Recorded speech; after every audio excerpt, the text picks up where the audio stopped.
All right, Jody. So, I'm really struggling with there's so much out there in the world about salvation, um, and I'm really struggling with, I guess, all the information out there on really the question that surrounds what must I do to be saved. Right? Um, I'm just really not sure what's right, what's wrong, which way to turn. I don't.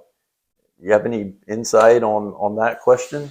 Yeah, I think I mean, for me, I would say that it begins with you need to recognize a dependence upon God or a need for God in your life. And so if you're seeking salvation, what do I need to do to be saved? Obviously, you recognize in some way or another, I need God. I need some Yeah. dependence upon Him. And so I think that's where it begins. Um, if that's what I have, if I have that belief or that feeling of conviction that I need God in my life, then I think secondly, the short answer is that you do what God's asked you to do. Yeah.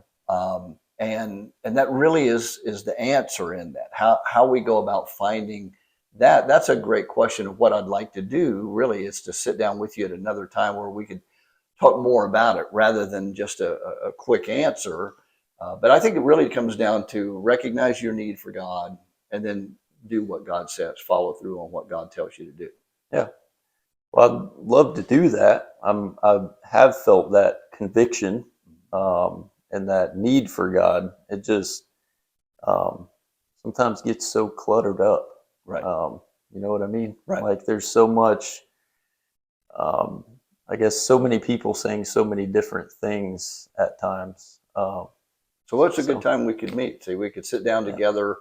I've got Thursday evening open, or I've got Tuesday morning that we could sit down. That's Thursday. how I would approach it. Yeah, Thursday. Thursday sounds good. Okay, Yeah. good, good.